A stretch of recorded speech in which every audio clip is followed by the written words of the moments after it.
Hi friends, welcome to my channel Sita's kitchen Gujarati. આજે આપણે બનાવીશું ચના દાલ ફ્રાય અને સાથે ઘી રાઈસ. તો મિત્રો, રેસીપી એન્ડ સુધી જરૂરથી જોજો અને જો રેસીપી ગમે તો વિડીયોને લાઈક કરજો, શેર કરજો અને મારી ચેનલ પર જો તમે પહેલી વાર આવ્યા હોય તો ચેનલને સબસ્ક્રાઈબ જરૂરથી કરજો. તો દાળ ફ્રાય અને જીરા રાઈસ તો આપણે કાયમ જ બનાવતા હોઈએ છીએ, પણ આજે મેં અહીંયા ચણા દાળ ફ્રાય અને ઘી રાઈસની રેસીપી બનાવી છે. તો આ રેસીપી ખાવામાં ખૂબ જ ટેસ્ટી એવી લાગે છે અને બાળકો પણ હોશે ખાય છે. તો તમે પણ આ રેસીપી જરૂરથી એકવાર ટ્રાય કરજો અને મને કમેન્ટ સેક્શનમાં જણાવજો કે તમને આ રેસીપી કેવી લાગી. તો ચણા દાળ ફ્રાય અને જેને આપણે ચણા દાળ તડકા પણ કહીએ છીએ, તો આજે આપણે એકદમ ઢાબા સ્ટાઇલ બનાવવાના છીએ. અહીંયા મેં ચણાની દાળને 1 કલાક પહેલા પલાળી રાખી હતી. આ રીતે આસાનીથી 2 ટુકડા થાય એવી દાળ પલળી ગઈ છે અને હવે દાળને કુકરમાં નાખી જરૂર મુજબ પાણી ઉમેરી મીઠું અને હળદર નાખી અને આપણે બાફી લેવાની છે. તો હાઈ ફ્લેમ ઉપર આપણે 2 વિસલ સુધી દાળને બાફી લઈશું. હવે ઘી રાઈસ બનાવવા માટે અહીંયા મેં 1 કપ ચોખાને અડધી કલાક પહેલા પલાળી રાખ્યા હતા. તો જ્યાં સુધી ચોખા પલળ્યા ત્યાં સુધી આપણી જે દાળ બાફવા મૂકી હતી એ બફાઈ ગઈ છે અને સારી રીતે ચડી ગઈ છે.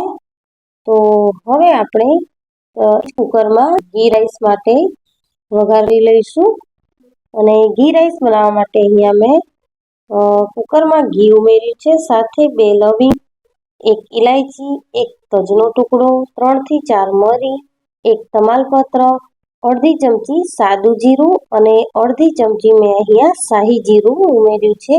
શાહી જીરું તમારી પાસે ન હોય તો તમે સ્કીપ પણ કરી શકો છો. સાથે અહીંયા મેં 1 ડુંગળીને આ રીતે લાંબી કટ કરીને ઉમેરી લીધી છે.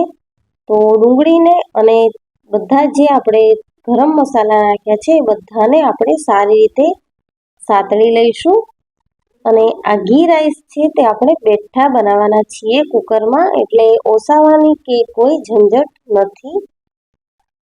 તો આ રીતે આપણે ડુંગળીને ફેરવતા જઈ અને સારી રીતે સાતળી લઈશું. હવે જરૂર મુજબ મીઠું ઉમેરીશું ભાતના ટેસ્ટ પ્રમાણે.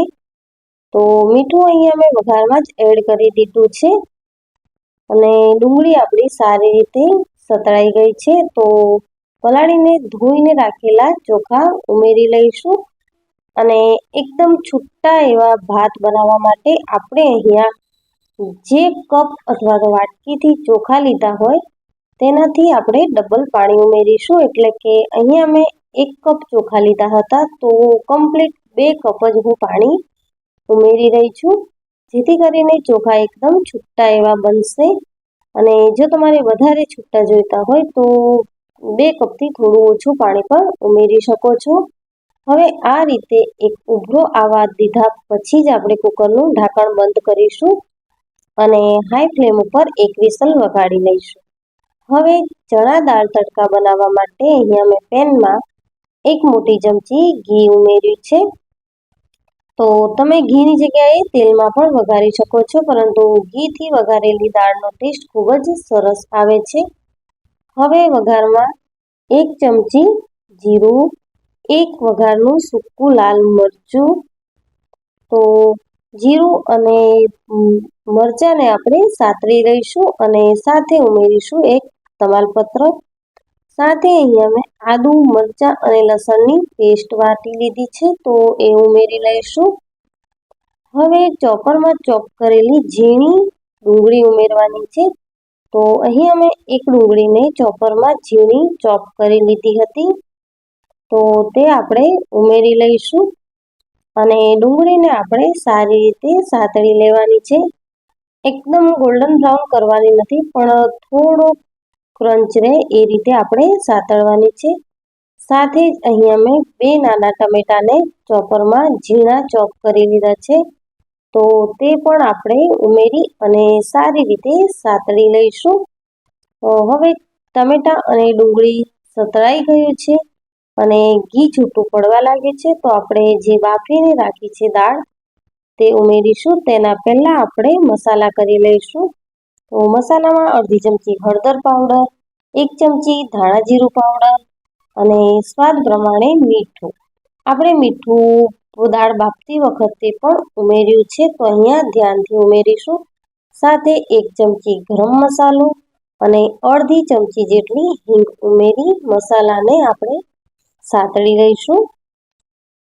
તો આ રીતે હિંગને ઉપરથી કાચી ઉમેરવાથી હિંગનો ટેસ્ટ છે તે દાળમાં ખૂબ સરસ આવે છે.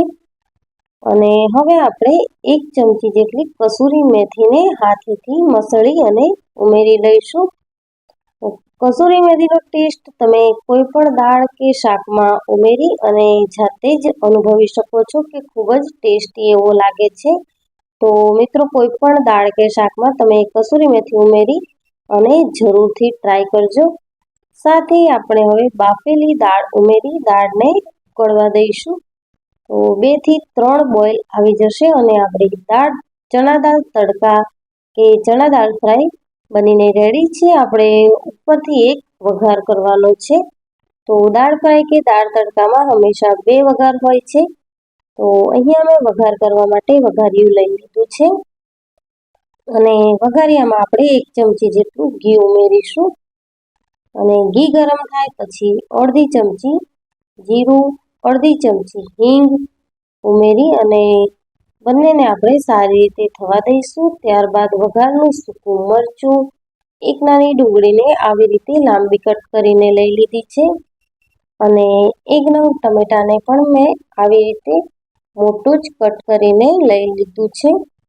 તો હવે આપણે ડુંગળી સતળાઈ ગઈ છે, તો 1 લીલું મરચું ઉમેરી લઈશું આ રીતે 2 ટુકડા કરીને અને સાથે 1 નાનું ટમેટું આ રીતે મોટા ટુકડામાં કટ કર્યું છે મેં.